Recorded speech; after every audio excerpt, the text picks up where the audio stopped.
Rebonjour à vous, bonjour pour ceux qui viennent de nous rejoindre. La session 1 vient de se terminer, nous allons entamer la session 2.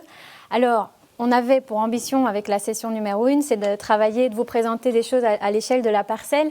Avec la session 2, on va vous inviter à prendre de la hauteur, à dézoomer et on va illustrer la prise de décision qui peut avoir lieu en termes de durabilité à l'échelle d'un territoire. Donc c'est comment plusieurs acteurs territoriaux peuvent travailler ensemble pour soutenir une ou plusieurs filières. Pour ceux qui ne le savent pas encore, nous utilisons Slido pour communiquer avec vous. Donc vous pouvez poser vos questions via cette plateforme, mais nous aussi, on peut vous poser des questions. Et d'ailleurs, on en a une. Pour vous, au sujet des différents acteurs territoriaux, à quelle échelle les décisions doivent-elles être prises pour dynamiser l'économie biobasée? Je vous invite à répondre à cette question sur Slido et on pourra observer vos réponses juste après la présentation. Justement, la prochaine présentation est un exemple urbain avec Madame Elsa Durand et Monsieur Julien Lechat qui travaillent respectivement au service Nature en Ville et Énergie-Climat à la ville de Charleroi. Ils vont nous expliquer comment leurs services collaborent pour doter Charleroi d'un plan d'action concret afin de développer ce qu'on appelle les paysages productifs et les bioénergies en zone urbaine. C'est à vous.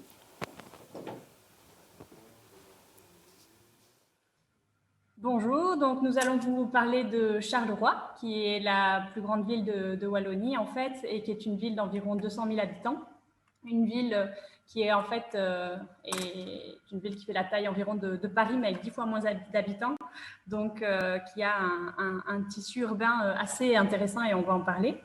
C'est une ville qui a connu différentes crises sociales, économiques, mais qui est une ville donc, qui a une forme en fait héritée d'un passé industriel qui permet d'avoir aujourd'hui énormément d'espaces ouverts et donc qui présente de nombreuses opportunités pour développer des lieux d'accueil de la nature. Et donc, on va vous parler de ça, justement, de la nature en ville et de la politique de transition à Charleroi, pour vous montrer un petit peu comment on développe des paysages productifs et également un projet de plateforme biomasse sur le territoire. Et donc, on va développer cette question de la relocalisation des ressources énergétiques qui sont en fait vraiment des enjeux majeurs de la transition. Et on va voir comment tirer parti justement de cet héritage industriel pour fonder une stratégie de résilience. Et donc, comment finalement une ville qui a subi de nombreuses crises peut finalement être relativement bien préparée pour les bouleversements à venir. Et puis, on vous montrera des exemples pour voir comment allier patrimoine, biodiversité et production de biomasse. Donc, moi, je vais commencer rapidement en vous présentant un petit peu le territoire de Charleroi, qui est un territoire vraiment hybride entre ville et nature. Je vais vous montrer quelques images. Julien va présenter ensuite justement le projet de plateforme biomasse Carolo. Et puis, on vous parlera d'exemples concrets et notamment d'un exemple qui nous tient à cœur, le site du Martinet, où on a lancé tout ce qu'on appelle un projet relativement intéressant et qui prend forme. Donc voilà, ce sera en 3 parties. Donc, je commence en vous présentant un petit peu quelques images de Charleroi, qui est vraiment un territoire hybride entre ville et nature. C'est vraiment un espace, en fait, qui est assez intéressant à l'heure où, en fait, les impératifs écologiques nous obligent à repenser les formes urbaines et les manières de penser la ville. Donc, finalement, on développe vraiment toute une stratégie de résilience qui décide d'accepter que la nature est une source de solutions pour les fonctions écologiques qu'elle permet d'accueillir, mais aussi pour toutes les fonctions sociales, l'accès à l'alimentation, mais aussi, bien sûr, les ressources énergétiques qu'elle permet. Donc, voilà un petit peu la présentation de Charleroi. On voit qu'on a effectivement énormément d'espaces ouverts. Et donc, notre politique, c'est vraiment de faire finalement de ce paysage urbain un espace de développement de la nature. Et on a pour ça effectivement une grande richesse, c'est vraiment le capital naturel Carolo. Donc on a énormément de paysages, on peut voir en fait la somme de ces différents paysages réunis avec une hydrographie, des forêts, des bois, des espaces cultivés, des prairies, des pâtures, beaucoup de terris et de friches qui viennent vraiment finalement déterminer toute cette charpente paysagère, mais aussi tout ce réseau écologique qui est relativement important et développé à Charleroi. Donc, on a à Charleroi vraiment tout un projet de ville qui tire parti de ces grandes entités paysagères, mais qui tente aussi vraiment de retravailler sur des questions de densité. Donc, on a développé ce plan en étoile avec à la fois un projet plus urbain et puis un projet paysager. Et puis, cette nécessité de venir rassembler ces espaces qu'on a appelés des espaces de nature de proximité par voilà, le réseau écologique, qu'il soit vert, avec la trame vraiment verte ou bleue. Donc, on travaille vraiment sur cette idée-là, avec vraiment un double enjeu, à la fois permettre de donner accès à ces espaces de nature de proximité et à la fois développer ce maillage écologique. Et donc, on a développé en fait une méthode, tout un travail de matrice d'opportunités. On a recensé un petit peu tout le foncier, puisque ça, c'est une des forces de Charleroi, en fait, c'est d'avoir beaucoup de foncier disponible pour développer des projets. Et donc, on a tout un foncier potentiellement mobilisable, à la fois pour rendre accessibles des nouveaux espaces de nature et à la fois pour renforcer ce réseau écologique. Voilà, et puis on a bien sûr, donc là vous voyez en fait en rose qui apparaît tout un espace autour de la Sambre qui est vraiment un espace qu'on veut dédier à différents développements de manière à se reconnecter à l'eau, mais aussi qui présente des territoires pollués et sur lesquels on veut développer des projets de paysages productifs. Vous voyez aussi sur le reste du territoire différentes friches et donc ça illustre un petit peu des espaces qu'on peut notamment mettre à profit de projets de phytomanagement ou de projets de développement de biomasse. Cette stratégie nature en ville, elle développe en fait des axes que je ne veux pas détailler ici, mais plutôt autour de l'alimentation. Elle développe des axes autour de la nature urbaine, donc qui considère tous les espaces publics comme les places, les parcs, comme accessibles et devant être développés pour les Carolo. Comme justement la super Sambre, l'idée de se reconnecter à l'eau, des réservoirs écologiques aussi, de manière à vraiment protéger des espaces et leur implémenter des statuts de protection forts. Et puis la question des itinéraires de découverte. Et pour nous, en fait, cette question vraiment énergétique, elle traverse ces différents axes, c'est-à-dire qu'on n'a pas une volonté de nécessairement opposer la question du développement de la nature à la question de la biomasse, mais plutôt de les faire se rencontrer à travers des projets mixtes. Et c'est donc ce qu'on va vous montrer juste en suivant. Je laisse la parole à Julien. Bon, bonjour à tous. Donc, au niveau énergétique, notre objectif, c'est vraiment de développer une stratégie de mix énergétique cohérente et coordonnée à l'échelle du territoire de la ville de Charleroi. Et donc, dans ce cadre, on a identifié deux types de ressources renouvelables pour composer ce mix énergétique. C'est d'une part des ressources renouvelables qui sont localisées et difficilement délocalisables, typiquement la géothermie, et d'autres ressources qui sont, elles, localisables au besoin. Et là, évidemment, on parle plutôt de la biomasse. On a donc commencé par un travail d'identification des potentialités de cette première source non délocalisable, avec notamment le potentiel de géothermie minière que vous pouvez voir en bleu foncé sur la carte. Donc, c'est essentiellement le centre urbain de Charleroi où les plus gros potentiels sont importants. Je ne vais pas rentrer dans les détails techniques, évidemment, de la géothermie minière, mais en gros, on utilise les anciennes galeries de mines comme réserve géothermique pour alimenter des réseaux de chaleur. Et donc, il y a aussi une zone potentielle secondaire potentiellement aussi intéressante pour la géothermie minière. Donc, c'est la zone qui est en bleu clair sur la carte. Et donc, vous le devinez forcément, notre volonté est plutôt de développer la filière biomasse, en tout cas les chaufferies biomasse, sur les zones en brun sur la carte, qui, elles, sont des zones où on n'a pas de potentiel géothermique ou autre type d'énergie renouvelable localisée et où on peut venir évidemment avec une ressource qui, elle, est facilement localisable. Ce qui est aussi intéressant à savoir, c'est qu'au niveau de la ville de Charleroi, on a aussi du potentiel au niveau gaz de mine. Donc là, c'est de la récupération de grisou qui se situe dans les anciennes galeries de mine, qui s'est plutôt orienté au sud du sillon de la Sambre, et où là, on pourrait venir coupler des unités de cogénération avec des réseaux de chaleur. Et donc, on a aussi intégré évidemment ces éléments-là dans la réflexion pour déterminer les zones préférentielles de développement de la biomasse. Et donc, au niveau des projets concrets, on a aujourd'hui 3 projets concrets sur le territoire de la ville de Charleroi au niveau chaufferie biomasse. Une première, donc, qui est la plus à gauche sur la carte, qui est une école dans le centre de Roux, où là, on développerait vraiment une chaufferie pour cette école. Et puis, on a 2 projets sur la zone de Ransart.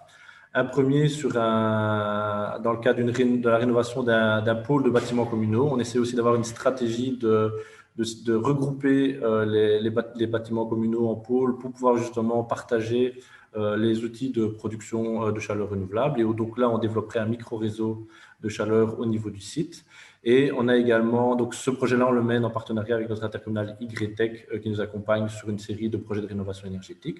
Et on a un second projet sur Ransart qui est la rénovation des serres de Ransart et du bâtiment administratif qui est accolé, qui, elle, se passe dans le cadre d'un contrat de performance énergétique avec Renowatt, et où là aussi, donc, il y aura l'installation d'une chaufferie biomasse.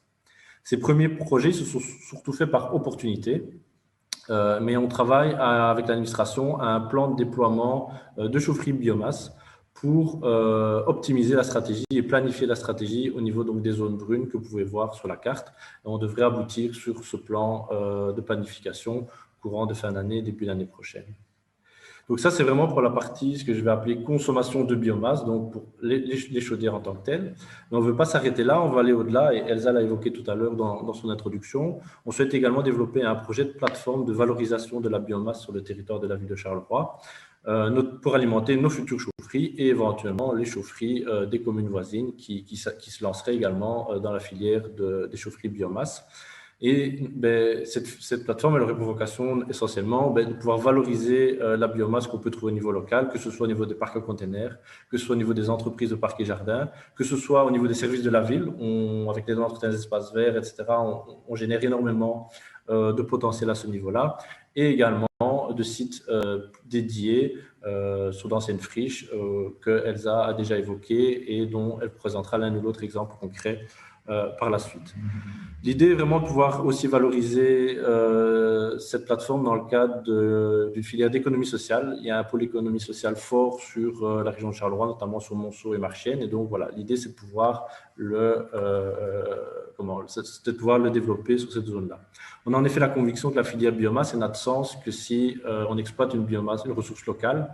Si c'est pour importer des plaquettes par cargo du fin fond du Canada, ça n'a pour nous aucun sens au niveau environnemental d'avoir ce type d'approche biomasse. C'est pour ça qu'on veut coupler notre stratégie d'installation de chaufferie à une plateforme qui valorise localement cette biomasse. Et donc, je vais laisser la parole à Elsa pour quelques exemples concrets de projets que la ville mène au niveau de la valorisation de ces anciens sites friches industrielles. Donc, nous allons vous montrer justement différents sites sur lesquels nous avons pu expérimenter et nous expérimentons des plantations de biomasse et des expérimentations de phytomanagement. Donc, le terri Saint-Théodore Ouest s'inscrit dans la chaîne des terris, mais aussi dans tout un réseau de promenades que vous pouvez voir en rouge, dont la Boucle Noire, une promenade de 20 km qui traverse Charleroi. Et c'est un espace, en fait, un terri qui était relativement envahi par le Buddleia et qui a dû être traité pour la plantation de ces 2000 arbres. Donc, 2000 arbres qui ont été plantés dans le cadre d'une expérimentation à l'échelle wallonne, le projet WALFI, qui regroupe notamment Valbium et l'ICEP, sur un site qui appartient à la société Valimo. Et donc, ce qui est intéressant dans cette plantation, c'est qu'il y a 5 différentes essences qui ont été sélectionnées pour leur synergie, mais dont justement le robinier, qui est une essence qui est relativement peu courante en phytomanagement. Et donc voilà, on va suivre vraiment de près cette expérimentation-là qui est intéressante à ce niveau, et cette plantation qui a été vraiment concertée avec les acteurs nature locaux pour préserver et permettre de conserver toute une zone humide qui existe et qui était préexistante sur le site. Je passe maintenant à un second site qui est celui du Martinet, un site assez emblématique pour Charleroi, un site d'une 50aine d'hectares que vous pouvez voir sur la photo ci-dessous, avec deux terris vraiment emblématiques, et puis d'anciens bâtiments. Donc c'était un ancien site de production minière, un ancien charbonnage, et qui a fait l'objet en fait de réhabilitation dans le cadre d'un périmètre SAR. Donc, il y a eu énormément d'investissements sur les bâtiments. Et c'est un site qui revit en fait actuellement autour de l'idée de la transformation et de la production alimentaire et énergétique. Donc, on a toute une note d'orientation qui a été produite par la ville et qui a permis justement à différents acteurs de se manifester. Et donc, on a vraiment tout un réseau d'acteurs intéressants avec notamment la manufacture, donc voilà la boucle noire qui passe par le site aussi, la manufacture urbaine qui produit de la bière, tout un projet autour du pain, des vignobles, un projet de vignoble en fait qui s'est installé sur le site et donc qui nous permet vraiment de faire revivre ce site qui est fort aussi soutenu par le comité de quartier. Donc, c'est aussi un site, en fait, qui est vraiment très intéressant d'un point de vue biodiversité. C'est un site de grand intérêt biologique. Et donc, on développe actuellement tout un master plan pour vraiment encadrer, on va dire, ce renouveau. Donc, on a ici l'espace naturel qui est vraiment de toute façon classé et qu'on doit vraiment protégé en tant que tel, toute une plaine animée avec donc les différents sites de production que je viens de vous présenter, les bières, le pain, etc. Et puis tout l'arc productif dans lequel on a une partie en vigne et puis ici, toute cette zone ici, qui est vraiment une zone d'expérimentation de biomasse et de phytomanagement. Donc, on a depuis 2013, en fait, des expérimentations qui sont faites autour du sol avec l'Université de Liège, rejointe en 2015 par Valbiom. Et puis, l'an dernier, nous avons décidé de mettre à disposition 8 hectares, donc ces trois parcelles-là que vous voyez, à disposition justement de Valbiom et de Liège dans le cadre du projet New Zealand, pour développer un appel à projet, l'ouvrir en fait à des porteurs extérieurs. Et donc, c'est assez intéressant. Nous avons élu en fait un consortium pluridisciplinaire composé notamment du CRAWE pour tout le suivi technique scientifique, de Biver qui sera vraiment l'exploitant de la biomasse produite, et puis des Marneurs qui sont des paysagistes urbanistes qui ont, comme on peut le voir sur cette image-là, développé toute une approche en fait d'ancrage paysagère dans le site. Donc, on a vraiment un développement en différentes zones avec une boulée en fait préexistante de 3 hectares qui va être gérée sur pied, une zone qui était plus défrichée dans laquelle vraiment du miscanthus va être installé, mais aussi justement des haies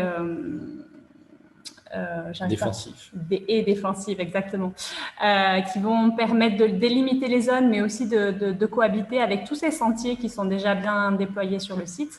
Et donc, l'objectif de ce projet est vraiment de créer une synergie avec les différents cohabitants du site déjà en place. Donc, on est vraiment ravis de cette expérience qui se lance véritablement maintenant.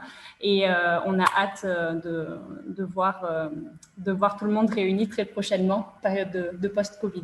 Voilà une petite image donc, que notamment les Marneurs ont pu fournir pour montrer un petit peu aussi l'ouverture au quartier et le paysage commun que cela pouvait créer. Voilà. Ben, on vous remercie en tout cas pour votre temps. Merci à tous. Et welcome in Charleroi. Merci Elsa Durand, merci Julien Lechat pour cette présentation. C'était un premier bel exemple de ce qui peut se passer à l'échelle d'un territoire urbain. Je vous ai justement posé cette question-là. Selon vous, à quelle échelle les décisions doivent être prises pour accélérer, pour dynamiser l'économie biobasée? Alors, on voit que 59% d'entre vous estiment que c'est au niveau régional ou départemental que cela se joue. Certains pensent à 41% que c'est au niveau européen, et alors nous avons 26% des participants qui pensent que c'est au niveau communal et 19% au niveau national. Alors c'est vrai qu'ici, on vient de vous montrer un exemple à l'échelle d'une commune, mais il faut savoir que beaucoup de régions et de départements mettent des choses en place, c'est ce qu'on va vous présenter par la suite, et notamment aussi par région transfrontalière avec un projet Interreg New Zealand. Alors, Pour ceux qui ne le savent pas encore, vous pouvez utiliser cette plateforme Slido pour participer à ce genre de sondage, mais aussi pour poser vos questions. Vous pouvez utiliser votre GSM ou votre ordinateur. Vous allez sur slido.com. Là, vous encodez 17 RB et vous répondez aux différentes questions. Et là, vous pourrez, avec l'onglet « Demande », poser votre question et voter à nos sondages avec l'onglet « Voter ». N'hésitez pas, ne soyez pas timide. Après ce premier exemple, eh bien, on se pose la question, que peut devenir la matière première végétale, notamment le miscanthus, après récolte? Pour le savoir, on vous présente ici une voie de valorisation qui est proposée par l'entreprise Polybium, représentée par M. Olivier Suty. Polybium fabrique des produits à base de biomasse utiles en fait, dans plusieurs applications et qui pourraient remplacer le plastique.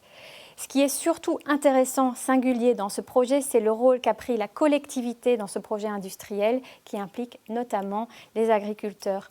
Je laisse la parole à M. Suty pour nous expliquer tout cela.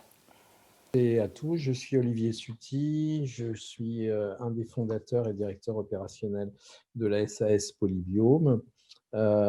Polybiome, comme vous le voyez à l'écran sur ce premier slide, développe un certain nombre de matières que je détaillerai tout à l'heure. Ces matières sont des biocomposites essentiellement à base de végétal. Et aujourd'hui, on est capable de faire les types de produits que vous voyez à l'écran, sachant que la problématique sur ces biocomposites est toujours la technique d'injection et que nous sommes en train de finaliser, non pas les tests, mais on a produit nos premiers produits en injection là au début de cette rentrée, début septembre, après une longue période de phase de mise au point. Je vais maintenant vous présenter Polybiome. Donc, Polybiome est une SAS. Elle a été créée en 2017 pour concrétiser un projet d'une nouvelle filière industrielle de fabrication d'agromatériaux et de bioplastiques. Alors, c'est une histoire déjà lointaine, puisque c'est un projet qui remonte à une dizaine d'années. Et c'est un projet sa principale originalité en dehors de ses produits. C'est un projet qui allie une collectivité locale, donc une intercommunalité, une communauté de communes qui regroupe 23 villes et villages, donc du urbain et du rural au sud de la Seine-et-Marne. On est vraiment juste après Fontainebleau, à la frontière de la Bourgogne. Donc cette collectivité s'appelle Moret-Seine-et-Loing. Le projet regroupe également un collectif d'agriculteurs qui sont planteurs d'une plante qu'on appelle le miscanthus, dont je crois beaucoup de personnes qui visionnent cette conférence connaissent déjà. Donc on a 250 hectares de miscanthus qui sont plantés au sud de Seine-et-Marne. Et puis le troisième partenaire, c'est une université située dans le nord de la France à Amiens, qui s'appelle l'Université Picardie Jules Verne, et qui est un laboratoire qui s'appelle APROD, et qui travaille c'est un des labos les plus connus en France sur les recherches de biopolymères, biocomposites. Il travaille depuis une trentaine d'années, la directrice de ce labo étant Madame Kint. Donc, l'histoire du projet, les agriculteurs, en fait, on a un de nos agriculteurs qui avait, pour la petite histoire, terminé son stage d'ingénieur agronome en Inde dans les années 80 et il avait connu là-bas le miscanthus. On a des problèmes ici de dépollution de terre, notamment sur des remblais carriers. On a également, comme beaucoup d'agriculteurs en Europe, des problématiques de jachère européenne. Et donc, confrontés à ces deux problèmes, les agriculteurs de Seine-et-Marne, notamment M. Billard, qui connaissait le miscanthus, a décidé sur les terres en jachère et sur les terres polluées de planter du miscanthus. Ça, c'était environ il y a 12-15 ans maintenant. Et fort de la bonne implantation de ce miscanthus en Seine-et-Marne, on a décidé de faire caractériser la plante et avec la petite idée, bien sûr, d'éventuellement pouvoir faire des biopolymères. On a donc donné un mandat de recherche à l'Université Picardie Jules Verne, ça c'était en 2011. Et ce mandat de recherche a abouti au dépôt d'un premier brevet en 2015. Aujourd'hui, on exploite 5 brevets, Polybiome exploite 5 brevets et on en a un 6e qui est en cours de dépôt. La composition du capital de Polybiome, il représente exactement les entités historiques au projet. Donc, on a la collectivité locale Morez-Seine-et-Loing. Alors, bien sûr, une collectivité locale en France n'a pas le droit de détenir directement des parts d'une entreprise et bien sûr d'avoir une activité commerciale. Pour ce faire, elle a créé une société d'économie mixte qui s'appelle MSL-SEM. Cette société d'économie mixte est détenue à 85% par la collectivité locale et à 15% par des capitaux privés qui sont essentiellement des entreprises locales. C'est donc cette entreprise d'économie mixte qui a abondé au capital de Polybiome à hauteur de 21%.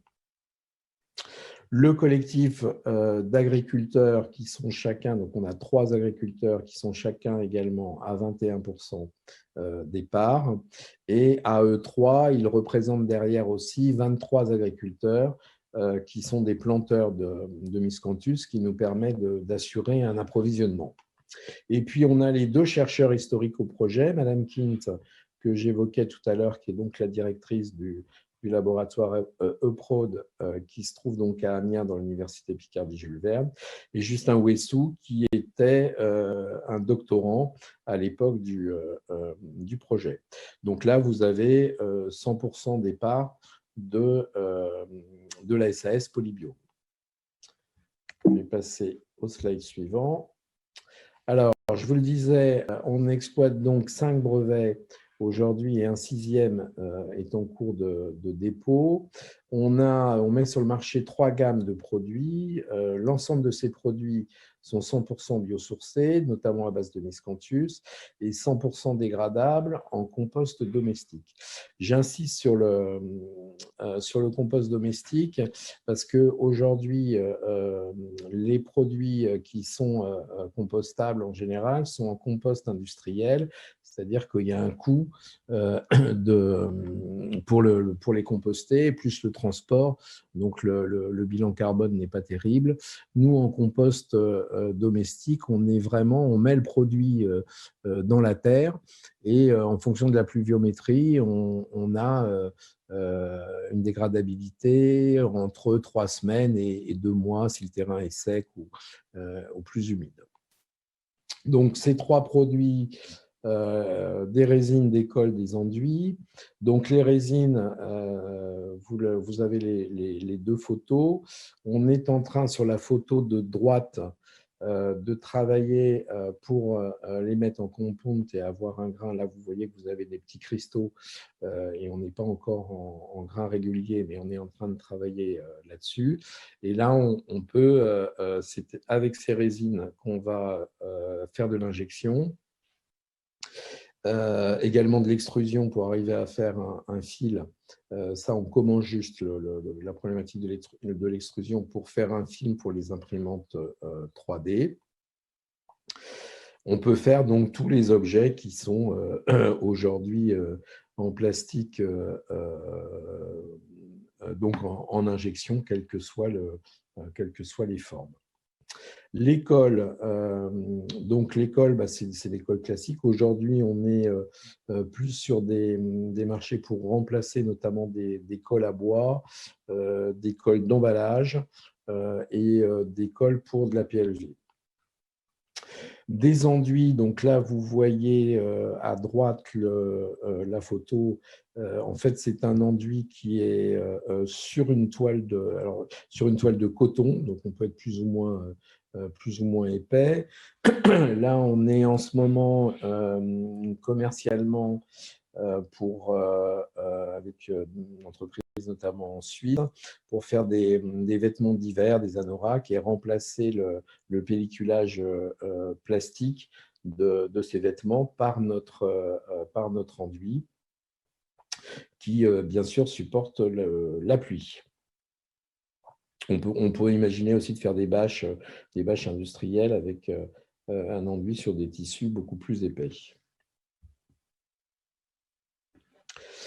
Alors, si on regarde, donc là, on est sur notre produit Polycote. On est sur un bioélastomère en phase aqueuse. Il est livré liquide, comme vous le voyez à droite.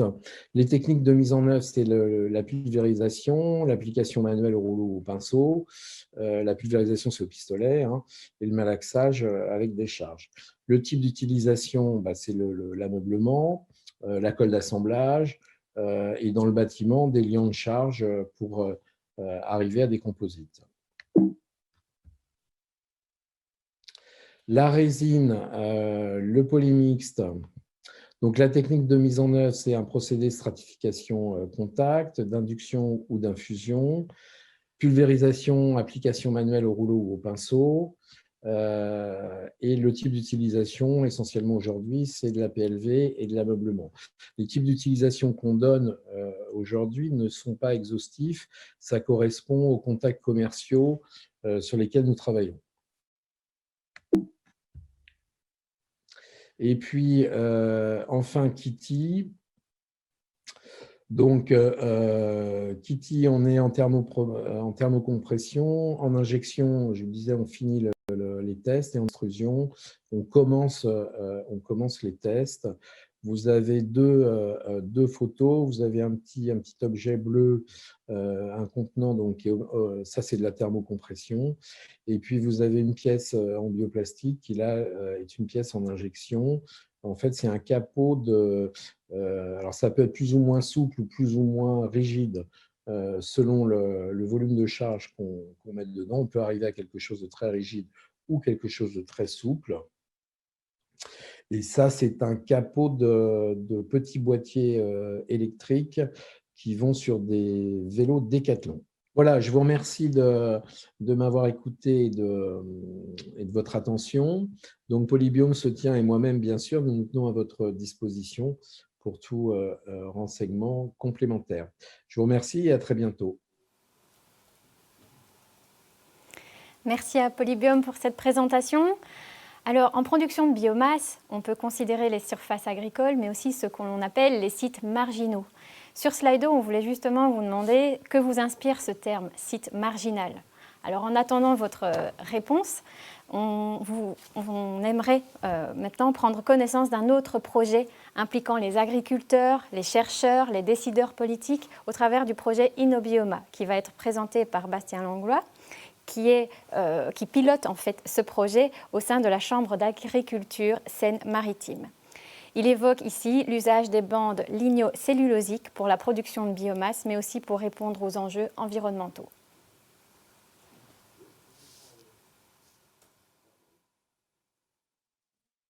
Alors, bonjour à tous.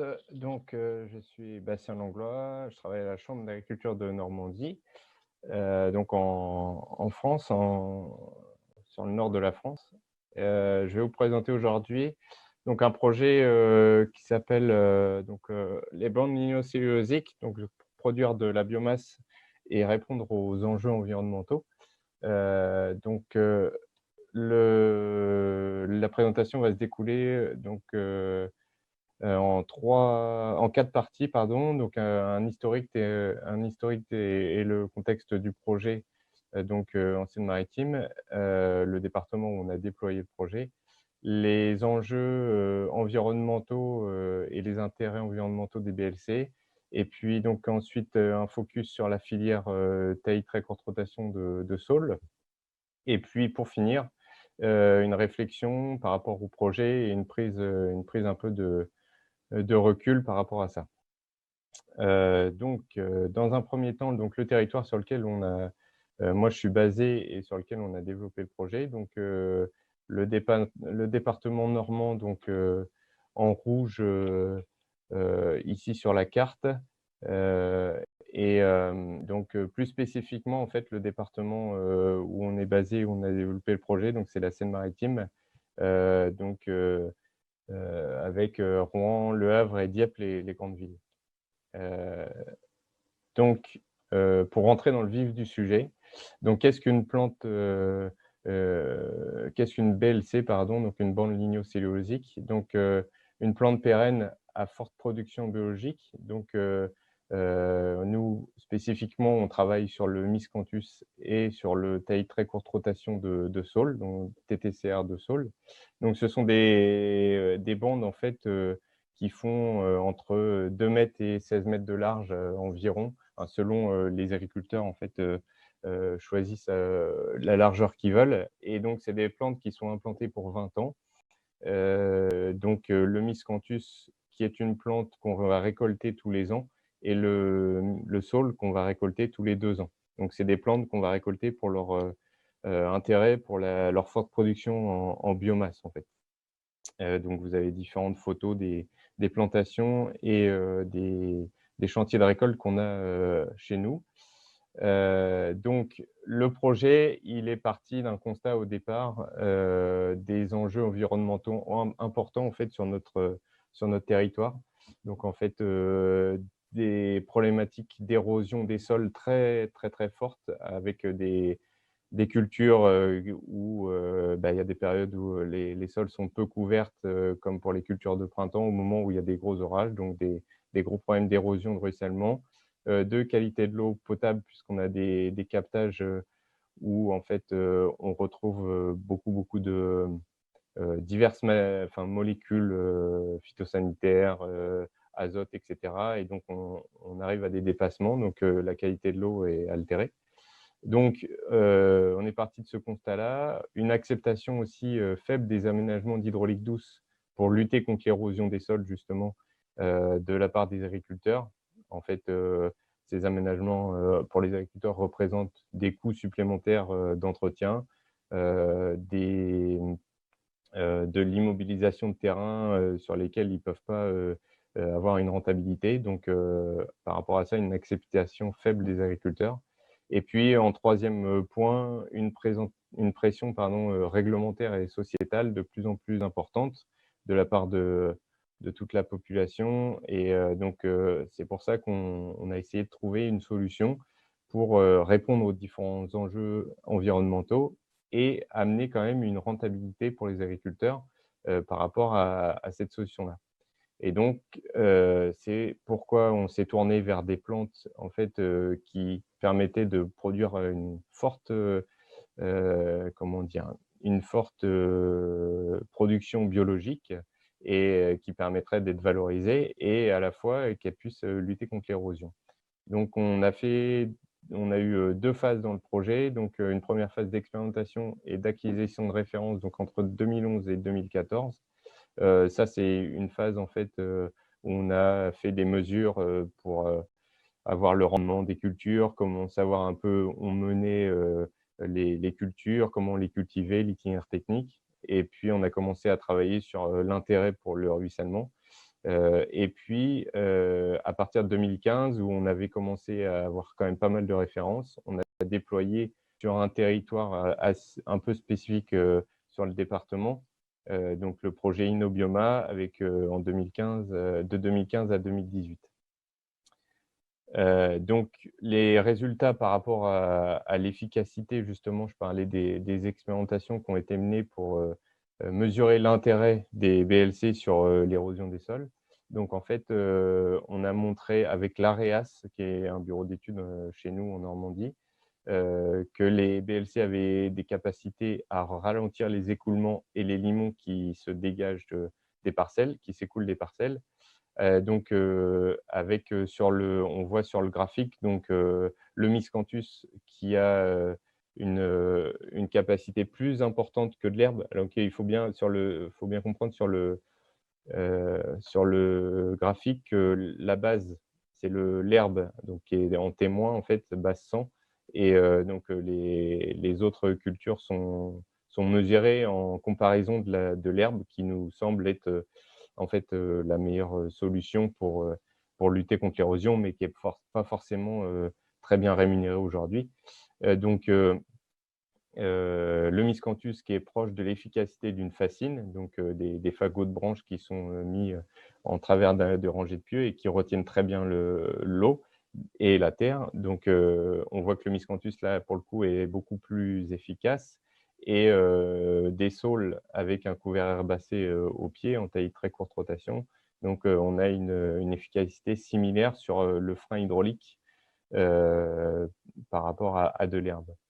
Et puis donc, si on regarde par rapport à l'infiltration, donc les mêmes mesures ont été faites et on a un graphique qui a été fait et qui est similaire au précédent. Et donc là, on voit qu'en termes d'infiltration, on voit que les saules sont plus intéressants en termes d'infiltration de l'eau, donc comparables à des données qu'on a pu mesurer par rapport à une haie. Et puis le miscanthus, l'infiltration reste proche de l'herbe aussi, donc tout à fait efficace aussi pour infiltrer de l'eau. Donc là, je vous montre des photos en fait, pour vous montrer un peu l'efficacité qu'on a pu avoir sur le terrain. Donc l'implantation d'une bande de miscanthus, donc ici en fait, en année N et puis en année N+2 ici. Donc le miscanthus a déjà bien poussé et on voit ici un dépôt de, comment dire? De limon assez fort qui vient de l'amont, en fait. Et on voit sur l'autre photo, donc toujours en année N+2, qu'en amont, en fait, plusieurs bandes de miscanthus, ont été créées par l'agriculteur. Donc ça, c'est un exemple, par rapport à une réalisation qu'on a. Heu, Même exemple, en fait, chez un autre agriculteur, une bande, qui fait 16 mètres à cet endroit-là, donc avec, un dépôt de limon en année N+2 en amont de la bande, puisque, un important ruissellement et un un important dépôt de terre en amont, quoi. Et puis par rapport au sol, on voit ici sur la photo, que l'eau stagne, de manière, très importante devant la bande de saules qui a été créée. On voit, les saules, ici et la stagnation qui se fait ici avec, en fait, tout le plateau qui s'écoule, en amont. Heu, Ensuite, les VLC, sont aussi des solutions, qu'on a mis en œuvre et où on a trouvé d'autres intérêts aussi, on va dire des externalités positives pour ces bandes lignocellulosiques, qu'on met en avant en fait, de temps en temps, enfin régulièrement. Donc c'est une culture qui est, enfin ce sont des cultures qui sont, bas niveau d'intrants. C'est-à-dire que, la première année où on a, une intervention, chimique pour le désherbage et ensuite, sur les 20-25 ans, et plus peut-être de culture, on n'a en fait, aucun apport de produits phytosanitaires ni, d'azote. La culture se gère, tout à fait, bien toute seule. Quelquefois, les agriculteurs font des apports d'engrais organiques, style fumier par exemple ou lisier, mais il y a aucun intrant chimique, de mis, durant, les 20 ans de rotation à part, uniquement la première année, sur le désherbage puisque en fait, c'est, voilà, une des problématiques, au niveau de la culture. D'autre part, une autre externalité positive, un autre intérêt, c'est, bah, la création de lisières dans les parcelles cultivées.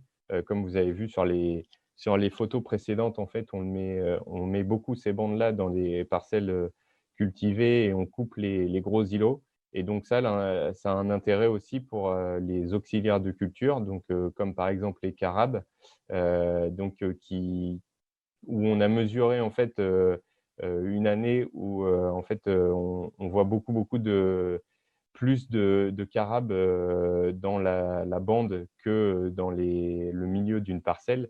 Donc ça, c'est intéressant pour, faire une zone de refuge et pour que les carabes puissent, ensuite aller, faire de la prédation dans les parcelles de culture. Création de lisières aussi pour la petite faune de plaine et d'autres biodiversité. Donc, on a, notamment, sur des exploitations, enfin, sur des plateformes un peu d'expérimentation qu'on a depuis, 2011, observé, pas mal de gibier en fait, style, perdrix, faisan, lièvre qui ont bien recolonisé en fait, le territoire, grâce à toutes ces lisières en fait créées par, les bandes lignocellulosiques, quoi. Et l'hiver, en fait, quand les sols sont peu couverts, quand on n'a pas beaucoup de végétation, ça permet de créer un abri pour les petits animaux comme ça, quoi. Et puis, autre externalité positive qu'on veut travailler et qu'on a commencé un peu à regarder, c'est la séquestration du carbone. Donc, l'objectif, c'est d'essayer de démontrer que les bandes lignocellulosiques, en poussant, stockent du carbone et puis que ça puisse rentrer soit dans un marché, soit que ça soit monétarisé dans un marché du carbone ou via une entreprise privée. Enfin, voilà, aujourd'hui, le, le schéma, il n'est pas encore construit, la démarche n'est pas encore vraiment lancée là-dessus, mais c'est un objectif qu'on a avec ce projet. Donc voilà, comme je vous ai dit en introduction, je vais faire un focus plus spécifique sur le TAI très courte rotation, donc la filière TTCR en Seine-Maritime, donc dans notre département. Donc c'est une filière qu'on a créée de toutes pièces entre guillemets entre 2015 et 2019. Au départ, c'est un projet, donc, comme je vous l'ai peut-être dit tout à l'heure, qui est financé par l'Agence de l'eau. Donc, l'Agence de l'eau nous a permis vraiment de mener ce projet à bien. Donc, il nous a permis d'acheter du matériel. Donc, on a levé les freins, en fait, au fur et à mesure de l'avancement. Au début, les freins, c'était de produire et de récolter. Donc, on a acheté une planteuse et une tête de récolte, donc qui nous permet de planter et de récolter ensuite.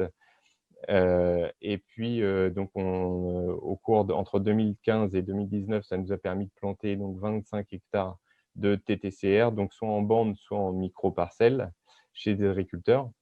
Et donc, un troisième frein qui était en fait qu'on a identifié, c'était la valorisation du bois de saules qu'on récoltait. Et donc, on a monté un partenariat. En fait, on a créé un groupe d'agriculteurs qui portent la filière.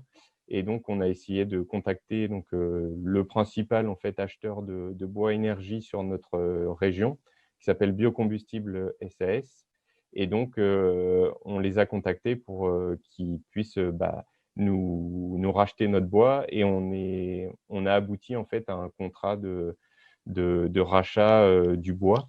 Donc, ce prix de rachat, enfin, le contrat a été, on va dire, signé sur la base d'un prix du bois de 50 € la tonne verte de bois déchiqueté.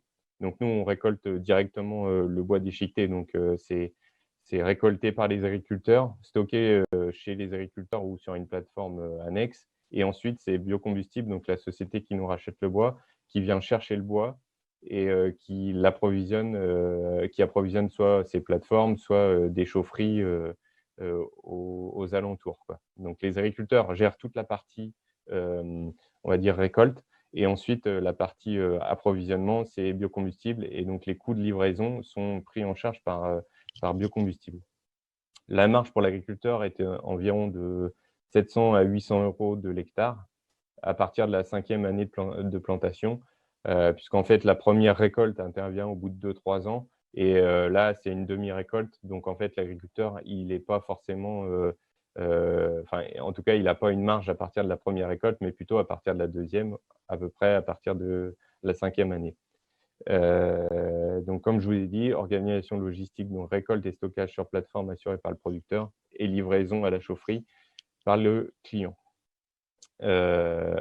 Contrat non exclusif. En fait, les agriculteurs en fait, ont la possibilité de valoriser le bois comme ils le souhaitent. S'ils veulent le valoriser avec nous dans le cadre de notre contrat, c'est possible. Juste, il faut qu'ils nous le disent à l'avance. Mais par contre, ils peuvent autoconsommer soit sur une chaudière à bois déchiqueté qu'ils auraient chez eux, soit, par exemple, on a pas mal d'agriculteurs qui valorisent en BRF, donc en apport de bois pour la matière organique et puis d'autres intérêts pour la vie du sol. C'est une filière qui est en croissance aujourd'hui, puisqu'on a démarré en 2018, on a vendu 10 tonnes à biocombustible. Et cette année, on était à peu près une centaine de tonnes vendues à biocombustible. Donc, on voit une progression de ce contrat et de la filière au sein de notre département. Quelques quelques prérequis du coup par rapport à la structuration de la filière. Donc, comme je l'ai dit tout à l'heure, le projet était financé par l'Agence de l'eau Seine-Normandie. Ce sont des financements publics qui étaient indispensables en fait à la structuration de notre filière, puisqu'en fait l'achat de matériel, le démarchage, l'expérimentation, le démarchage des clients, etc., c'était vraiment nécessaire d'avoir des financements. Donc nous, on a eu des financements donc pour moi, mon poste, pour animer le projet et puis pour faire de l'investissement, donc structurer le contrat, acheter du matériel, communiquer beaucoup autour de ce projet-là pour que les agriculteurs puissent s'impliquer dans le projet.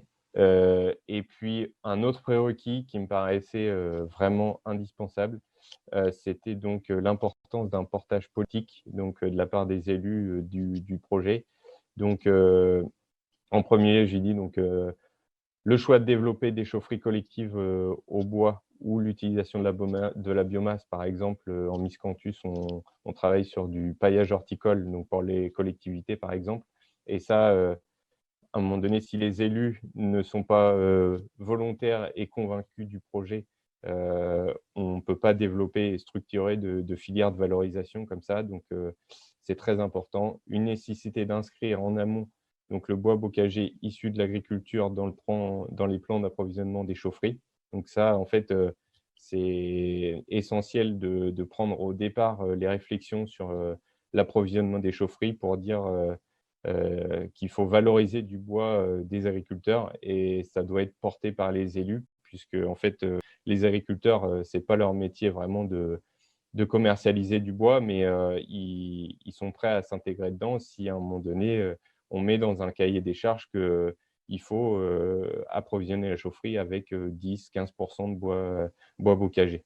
On sait très bien qu'on ne va pas valoriser tout le bois, enfin en tout cas approvisionner toute une chaufferie avec du bois bocager, mais en tout cas permettre d'approvisionner avec une petite partie du bois bocager une chaufferie me paraît nécessaire pour que ces projets-là aboutissent. Et enfin, la détermination du prix de la biomasse en prenant en compte les services environnementaux rendus par les plantations. Donc ça, c'est aussi important que les élus aient ça en tête, puisque ça rend la possibilité d'approvisionner des chaufferies, mais les bandes lignocellulosiques rendent aussi plein comment dire, d'intérêt, enfin de services pour l'environnement, entre guillemets. Et donc, ce sont pas mal de coûts évités aussi, hein. Je vous parlais d'érosion des sols tout à l'heure. Le fait de retenir la terre dans les parcelles, c'est aussi c'est aussi tant de tonnes de terre qui finit pas sur les routes et qu'on n'est pas obligé de nettoyer, qu'on n'est pas obligé de curer des bassins. Donc, c'est très important, enfin, en tout cas, d'avoir à l'idée que les projets comme ça permettent de répondre à beaucoup de services environnementaux et puis de valoriser ça dans le prix de la biomasse à la fin. Donc voilà, par rapport au projet InnoBioma, en fait, un projet qui a été mené donc, entre 2015 et 2018 et aujourd'hui, donc on continue encore le déploiement, on va dire, à plus large échelle des bandes lignocellulosiques et aujourd'hui, on est à plus d'une cinquantaine d'hectares de miscanthus sur le département et puis un petit peu moins, une quarantaine d'hectares de saules qu'on valorise dans diverses filières. Et donc, après avoir vraiment fait le déploiement des plantations, l'idée, c'est vraiment d'essayer de structurer le plus possible plusieurs filières de valorisation pour que ça soit bien rentable pour les agriculteurs. Donc voilà, j'en ai terminé avec ma présentation. Si vous avez des questions, n'hésitez pas. Merci Monsieur Langlois pour cette présentation. Alors, un des projets dans lesquels Valbiome est impliqué, c'est le projet New Sealand. New Zealand vise à donner une deuxième vie aux sites marginaux grâce à la production de biomasse non alimentaire. Je vous demandais il y a quelques instants ce que vous inspirait ce terme site marginal et on voit un nuage de mots très intéressant où c'est le mot-clé friche qui ressort assez facilement. On voit aussi que ça peut être un site isolé, délaissé.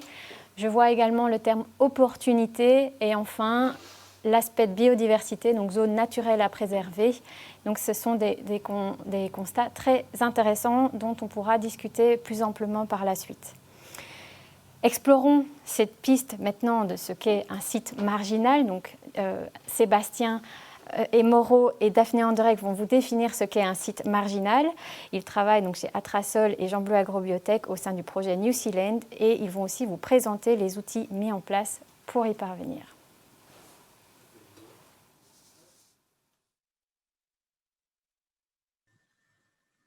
Bonjour, nous allons vous présenter la cartographie des sites délaissés au service de la biomasse dans le cadre du projet New Zealand. Alors, New Zealand est un projet Interreg. Donc, nous sommes 8 partenaires. Donc, c'est un projet Interreg France, Wallonie, Vlaanderen, donc, qui comprend le nord de la France, une partie de la Flandre et une partie de la Wallonie.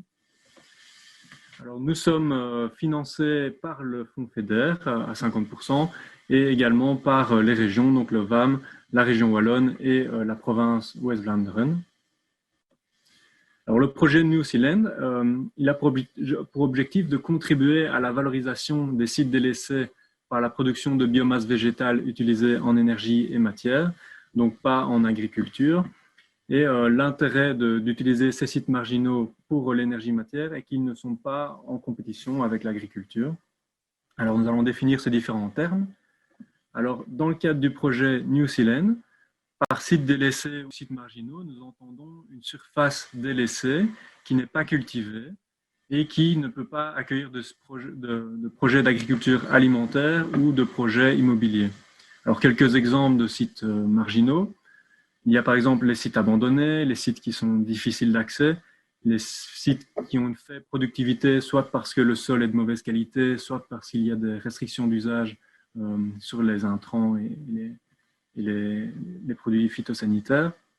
Il y a tout ce qui est zone inondable, tout ce qui est sites contaminés, qui sont donc impropres à la culture alimentaire, et également tout ce qui est sites marginaux temporaires.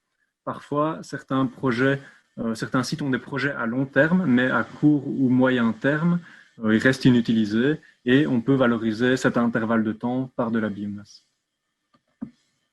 Alors, qu'est-ce qu'on entend par biomasse dans le cadre du projet New Zealand? On entend tout ce qui est végétaux ligneux, donc tout ce qui est arbres, ça peut représenter les saules, les aulnes, les peupliers, les robiniers. Il y a aussi tout ce qui est végétaux lignulocellulosiques, donc ça c'est tout ce qui est miscanthus et chanvre par exemple. Il y a tout ce qui est végétaux herbacés, ça ce sont les herbes, les brassicacées, les poacées, les fabacées, et elles sont parfois annuelles. Alors, comment est-ce qu'on va utiliser cette biomasse? Donc, pas en agriculture alimentaire, mais plutôt en énergie et matière. Alors, pour ça, il y a tout d'abord les bioénergies. Donc, c'est tout ce qui est méthanisation, biocarburant et bois-énergie, par exemple. Il y a l'éco-construction. Alors, ça, ce sont les isolants, les matériaux de construction qui peuvent être faits en chanvre, par exemple, ou en graminées. Il y a tout ce qui est paillage.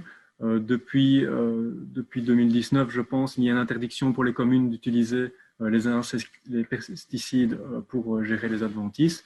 Et donc, il y a une augmentation de la demande en paillage pour cela. Et par exemple, le miscanthus peut servir de paillage. Il y a tout ce qui est bioraffinerie. Ça, c'est tout ce qui est extraction de molécules d'intérêt pour la pharmaceutique, pour les produits chimiques ou pour tout ce qui est pharmacologie, par exemple. Il y a tout ce qui est textile. Donc là, on pense au chanvre et au lin.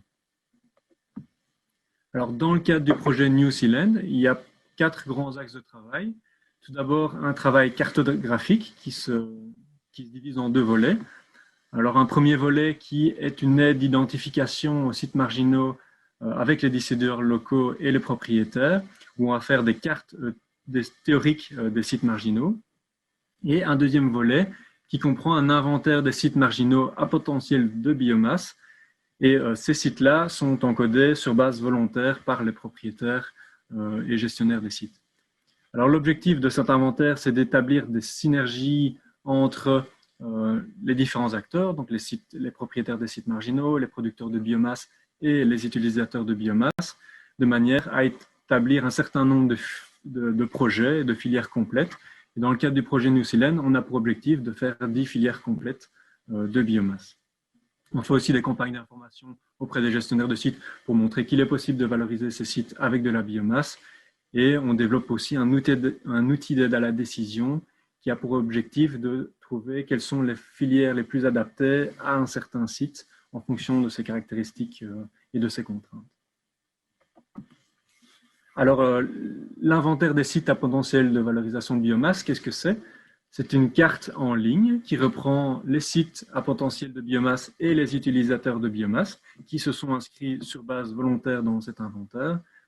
Et l'inventaire comprend toute une série d'informations, notamment des informations générales sur qui est le propriétaire, où se trouve le site, quelle est son adresse, etc.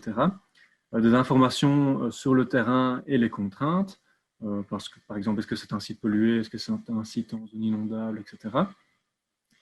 Des informations sur le sol et le climat. Alors, concrètement, à quoi ressemble cette carte? Vous pouvez la trouver sur Internet à l'adresse siteforbiomass.eu. Nous allons aller voir dessus. Alors, sur cette carte, vous trouvez donc deux types d'icônes. Vous avez des petites feuilles vertes qui correspondent aux sites marginaux à potentiel de biomasse, dans lesquels, si vous cliquez, vous avez toute une série d'informations. Alors, vous avez tout d'abord les informations générales, donc avec une petite description, un historique, les contraintes, donc est-ce que c'est en zone inondable, par exemple, est-ce que c'est pollué, tout ce qui est biodiversité et paysage, des informations sur les caractéristiques agronomiques. Alors, en bleu, les petits engrenages bleus, ce sont les utilisateurs de biomasse. Vous avez les coordonnées de contact et une possibilité de les contacter, ainsi que le type de culture requise, sous quelle forme et en quelle quantité. Ici à gauche, vous avez un volet qui permet de présélectionner certains sites, donc pour la première partie ici, ou certains utilisateurs de la biomasse. Et vous pouvez filtrer les différents sites, par exemple par pollution. Est-ce que vous voulez avec pollution, sans pollution, ou est-ce que vous êtes indifférent à ça?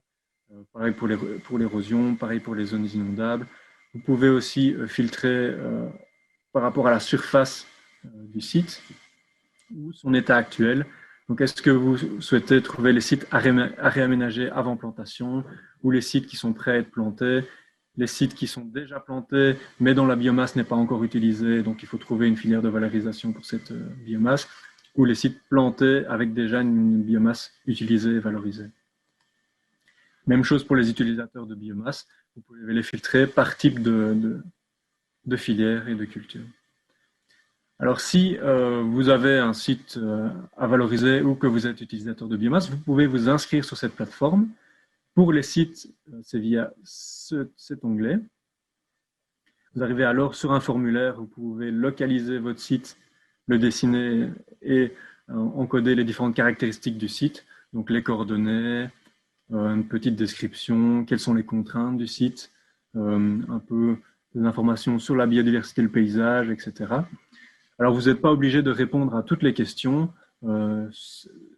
Certaines caractéristiques peuvent être encodées par la suite.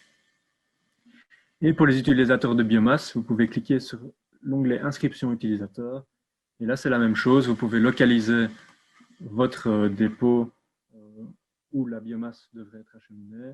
Vous pouvez encoder vos coordonnées de contact et encoder quel type de biomasse vous recherchez, en quelle quantité et sous quelle forme.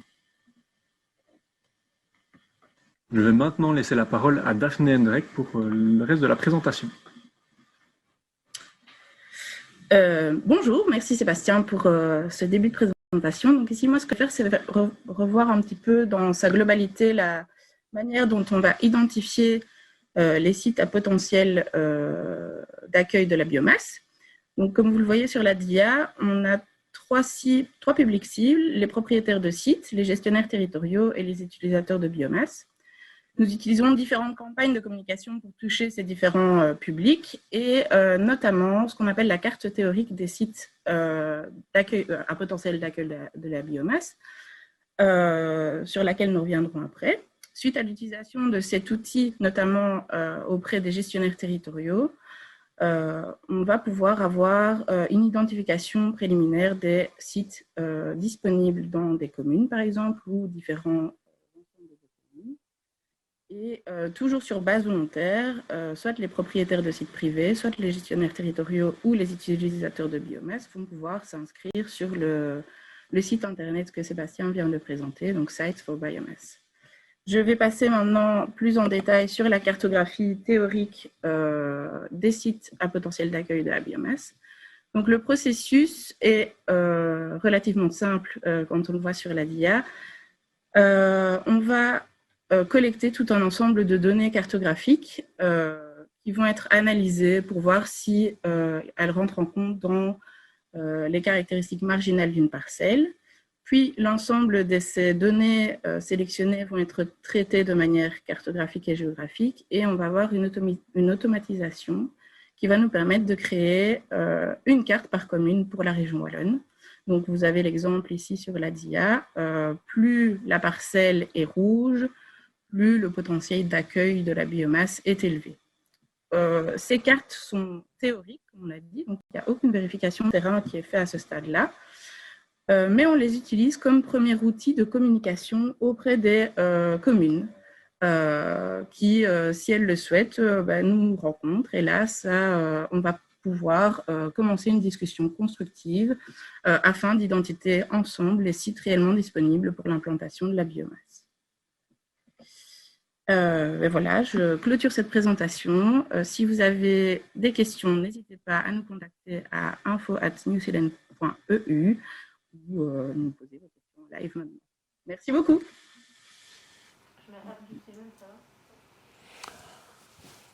Je vais retirer mon masque, donc vous voyez qu'on a pris les précautions ici dans le studio. Merci beaucoup pour cette intervention et pour cette présentation. Nous allons commencer maintenant le deuxième débat avec les différents interlocuteurs que vous venez d'entendre. Je vais le faire dans l'ordre, donc m'adresser d'abord à Julien Lechat et Elsa Durand de la ville de Charleroi pour ce projet extrêmement inspirant.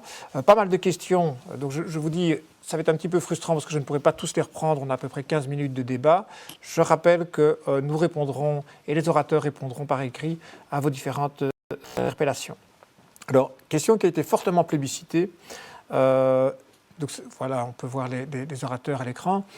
Donc pour la ville de Charleroi, c'est quel conseil pour les collectivités qui voudraient vous emboîter le pas, à savoir développer des filières biomasse énergie ultra-locales valorisant les fonciers urbains? Qu'est-ce que vous donnerez comme conseil pour des communes voisines qui voudraient faire la même chose que vous? Par quel circuit êtes-vous passé? Comment vous vanteriez le projet? Est-ce que vous avez, quels sont les avantages, les désavantages, les freins que vous avez trouvés à votre projet? Ok, je vais peut-être répondre sur cette question. Je pense que déjà par rapport plus aux étapes et à ce qui est intéressant, le principal conseil, c'est déjà de connaître bien son territoire, d'analyser son territoire, de connaître les richesses de son foncier, justement ces espaces en friche, de pouvoir notamment les cartographier, mais aussi au-delà en fait de toute cette cartographie théorique dont parlait Daphné et avec qui on a beaucoup échangé là-dessus, c'est voilà, la confronter aux réalités vraiment et aux temporalités d'éventuels projets en cours sur ce foncier. Donc c'est déjà un enjeu vraiment de connaissance, mais aussi de fonctionnement de la collectivité parce qu'il y a toute une somme en fait de potentiel de biomasse qui se loge aussi dans le fonctionnement de la ville, d'un point de vue peut-être des déchets verts, mais aussi des opportunités. Notamment, on parlait tout à l'heure dans la région de Charleroi de la présence de nombreux terris. Voilà, la ville a par exemple l'envie de restaurer certains milieux. des pelouses. Et en fait, la valorisation de biomasse, elle peut permettre justement de joindre ces deux objectifs-là. Donc, c'est regarder les opportunités, le foncier, et puis aussi regarder en interne, bien sûr. Donc, Julien et moi, on est plutôt du côté politique, en fait. On travaille du côté des cabinets politiques, mais en étroite relation avec notre administration. C'est aussi trouver les personnes motivées. Et là, on travaille avec des personnes très motivées au sein de l'administration, notamment Madame Piré. Donc, voilà, ça, c'est super important. La deuxième chose, c'est bien sûr fixer un cap et avoir un portage politique clair. Donc, on a intégré dans notre PST, programme stratégique transversal, ses ambitions en fait de venir développer la biomasse, et donc cela passe notamment par l'installation de chaudières biomasse sur le territoire. Donc ça, faut que ce soit assez clairement indiqué aussi. Je pense que c'est important et ça a été souligné dans les présentations. Et peut-être la dernière chose, c'est effectivement de se faire accompagner et notamment par des acteurs type Valbium pour justement voir comment opérationnaliser en fait, passer de la théorie vraiment au concret et pouvoir mettre en place des projets très concrets comme l'appel à projet qu'on a vu tantôt, mais développer ça aussi à l'échelle du territoire. Voilà. Merci. Je me demandais peut-être sur ce que vous avez dit. Totalement. Oui, très bien. Vous m'entendez? Oui. Il y a un petit décalage. Est-ce que vous m'entendez bien? Ah, voilà. On ne m'entend plus. Est-ce que vous m'entendez? Vous m'entendez plus? On ne vous entend plus. Je n'entends plus du tout. Aucun orateur ne m'entend? Pareil, je pense qu'ils vont devoir reposer la question. D'accord. Est-ce que vous m'entendez de nouveau maintenant? Est-ce que c'est revenu? Allô? Oui. Est-ce que au niveau du site, c'est-à-dire les participants, est-ce que je suis entendu ou c'est juste les orateurs? D'accord, c'est juste les orateurs. Vous m'entendez plus? Mais les participants m'entendent. Donc, il y a eu pas mal de questions, un petit peu difficile évidemment de faire le tri dans tout ce que vous avez posé comme questions. On va mettre un petit message. Un petit message maintenant. Donc, ça va juste prendre, on me fait signe au niveau de la technique que... Vous m'entendez de nouveau? Je vois qu'il y a des signes. Voilà. C'est parti. Donc, on me fait signe que c'est le problème résolu. Vous m'entendez bien? Oui, vous pouvez me faire un signe si vous m'entendez. Les orateurs ne m'entendent pas. OK. Alors, évidemment, ça va être un petit peu difficile. C'est bon? Voilà, c'est reparti. Ah oui, voilà, on vous entend. Bon, un webinaire sans petit couac technique ne serait pas un webinaire, hein, on est bien d'accord. Donc, on l'a fait exprès, évidemment, pour rendre ce webinaire plus réel. Alors, donc je reprends les questions, je rebondis un petit peu sur votre réponse. Une autre question, c'était par rapport au potentiel d'approvisionnement de ces différents projets. Donc, est-ce que vous avez fait un calcul précis du potentiel que vous pourriez avoir sur ces différentes zones identifiées? Ou bien est-ce que c'est compliqué, évidemment, de faire ce type de projection? Oui. Voilà, à ce stade-ci, on n'a pas de chiffres précis. Hein, donc, comme Elsa l'a évoqué, c'est une réflexion qu'on a lancée maintenant il y a une bonne année dans le cadre notamment de la mise en place du nouveau PST. Donc ici, on s'est surtout focalisé à fixer le cadre dans lequel on allait travailler. Donc c'est ce qu'on a un peu présenté tout à l'heure avec la stratégie de développement de la filière biomasse. Et maintenant, évidemment, on approfondit les filières de recensement. Donc on en a déjà évidemment identifié quelques-unes. Hein, tout ce qui tourne sous l'entretien des parquets de jardin, par conteneur, tout ce qui est entretien ville. À titre d'exemple, il faut savoir qu'il y a plus ou moins 1 200 000 m² de pelouse à entretenir à la ville de Charleroi. Donc voilà, ça représente un potentiel certain. Et donc, à ce stade-ci, maintenant, l'étape suivante, c'est qu'on va solliciter une étude de potentiel à ce moment-là pour avoir des chiffres plus concrets et pouvoir identifier le potentiel sur le territoire de la région de Charleroi et pouvoir ensuite, évidemment, adapter le nombre d'installations qu'on va mettre en place à ce potentiel pour rester dans une logique de circuit court au niveau de la biomasse. Donc, pas de chiffres à l'heure actuelle, on espère bientôt. D'accord, merci beaucoup pour cette réponse. Dernière petite question pour vous, je trouve qu'elle était intéressante, c'est, vous parlez de chaufferie, biomasse, mais y a-t-il aussi des possibilités pour la production d'électricité associée? Est-ce que vous avez des projets Ben, dans ce à ce cadre. stade, c'est vrai que j'ai parlé de chaufferie par raccourci et facilité. Le placement de cogène est évidemment dépendant du projet, la taille du projet notamment. Et donc, à ce stade-ci, on a identifié des sites. Maintenant que les sites sont identifiés, il y a des études techniques plus poussées qui sont prévues. Alors, on sait que le premier site qui est à l'étude, c'est une petite école, donc la potentialité d'y développer une cogène est assez faible et on peut déjà quasi dire que ce ne sera pas le cas. Mais par contre, sur des sites plus conséquents comme les serres de Ransard qu'on a évoqué tout à l'heure, il est possible que l'étude détermine que ça peut être potentiellement intéressant de développer une cogène biomasse sur le site parce que les besoins en puissance sont suffisamment intéressants que pour que l'investissement soit intéressant. Et donc voilà, là c'est plus les études techniques, donc on est vraiment dans une plutôt stratégie de fixer des lieux où on va développer de la biomasse. Et ensuite c'est l'étude technique dans le cadre de la rénovation du site qui va fixer si on met une chaudière, si on met une cogène ou comme système. Voilà. D'accord, donc il n'y a pas d'exclusivité, tout est possible en fonction de Non, la du demande, tout. évidemment, du projet. C'était plus un raccourci pour la présentation. Merci à vous deux, en tout cas, pour les réponses à ces questions et pour votre présentation. Nous vous remercions. Malheureusement, on m'annonce que on a perdu M. Sutti. Donc, je vais passer directement aux questions pour M. Langlois. Alors, il y a eu beaucoup de questions, pas mal de questions techniques, et notamment par rapport au choix des espèces et au choix des essences. Donc, vous avez vu les questions sur Slido, sans doute. J'en lis quelques-unes par rapport au choix des espèces, donc je les ai regroupées. Pourquoi choisir des massifs monospécifiques de saules? La diversification d'essences permet-elle de maintenir des rendements de production comparables? Autre question, comment avez-vous sélectionné les plantes étudiées, donc saules et miscanthus? Pourquoi pas d'autres plantes? Et encore une question par rapport aux espèces, quelles espèces utiliser? Et aussi une question par rapport, pourquoi choisir du saule par rapport à du miscanthus? Quels sont les arguments qui pourraient vous faire basculer dans un choix par rapport à l'autre? Voilà, pas mal de questions regroupées, mais ça concernait les espèces. Donc, de votre point de vue. Bonjour à tous. Donc en fait, on a décidé au départ de travailler sur le miscanthus et le saule.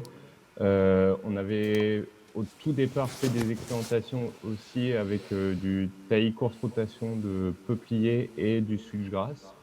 On est parti sur le miscanthus et le saule parce qu'on avait des possibilités de valorisation, on va dire, plus faciles sur ces cultures-là.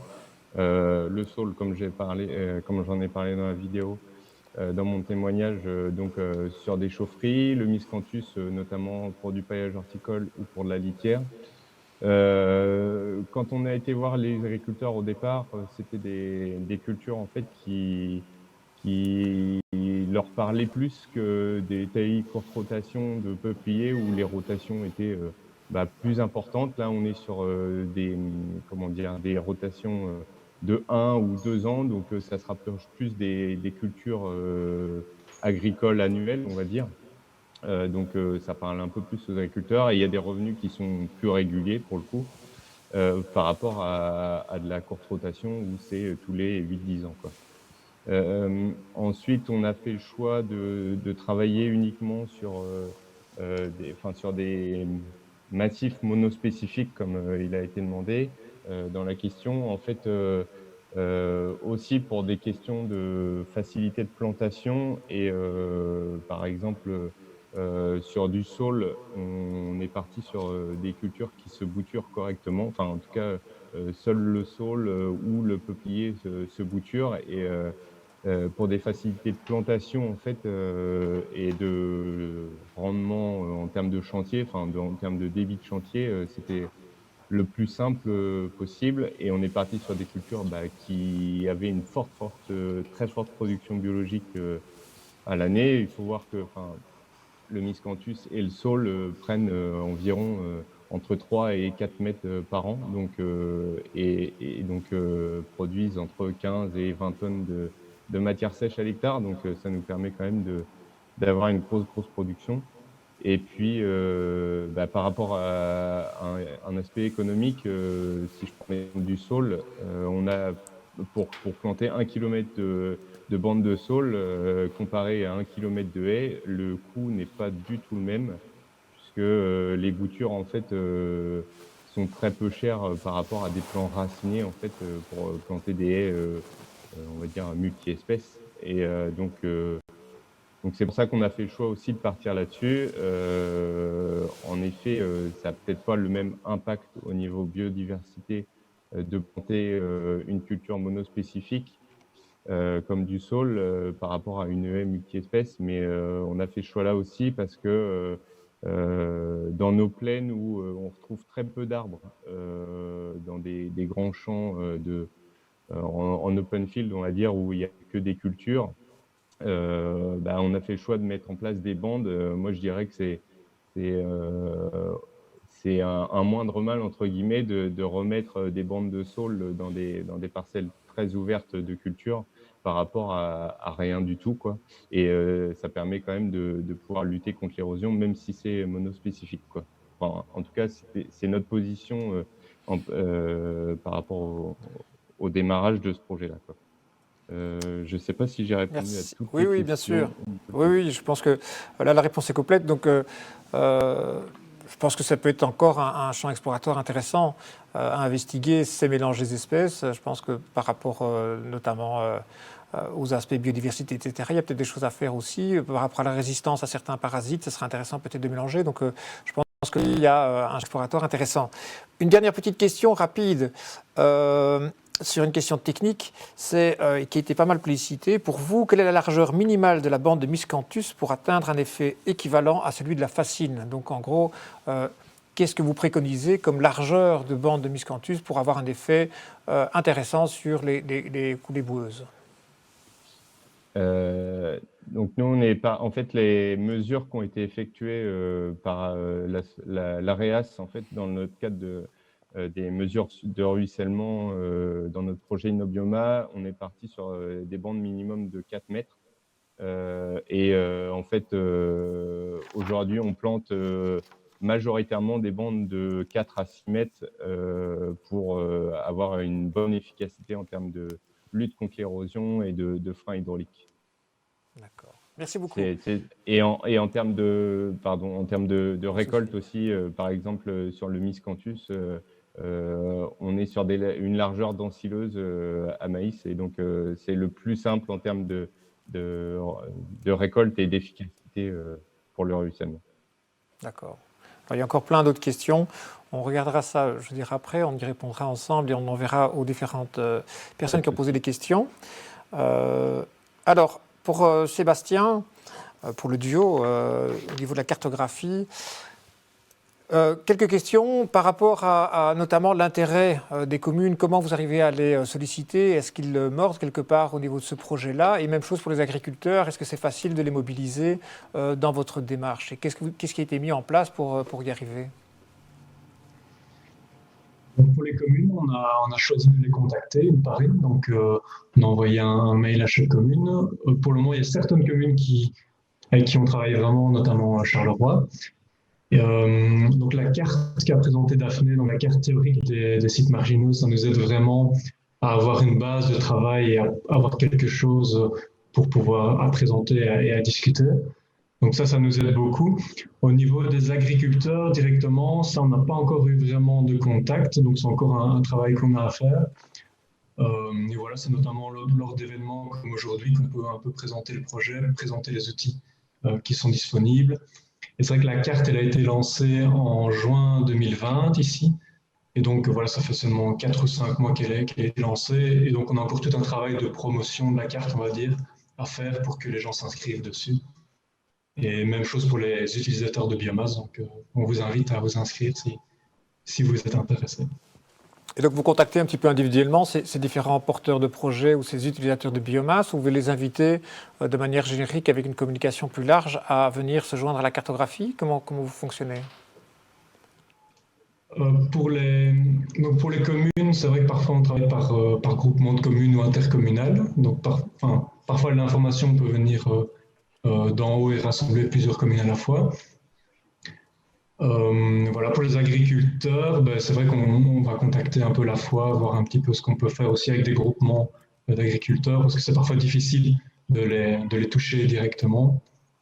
Et puis là aussi, grâce aux cartes des sites potentiellement marginaux, on peut parfois identifier certains sites qui pourraient être intéressants. Et donc là, on peut directement contacter le propriétaire via la commune, par exemple, s'ils connaissent le propriétaire, et avoir un premier contact avec eux. Bien, merci beaucoup pour toutes ces réponses. Je remercie encore une fois les orateurs d'être présents et d'avoir joué le jeu des questions-réponses. Vous verrez dans les questions, il y a toute une série de choses très intéressantes, je trouve, qui y ressort, et donc ça met aussi en valeur les différents projets. Je vous propose de faire une petite pause. On l'avait tous bien mérité, et je vous donne rendez-vous à 13h15 tapante. On reprendra la 3e et dernière session. Donc je vous rappelle que pendant ces pauses, nous diffusons des vidéos qui nous paraissent pertinentes et en lien avec la thématique, mais qui ne font pas partie intégralement de la programmation de cette journée. Voilà, je vous remercie pour votre participation et on se retrouve à 13h15. Merci beaucoup.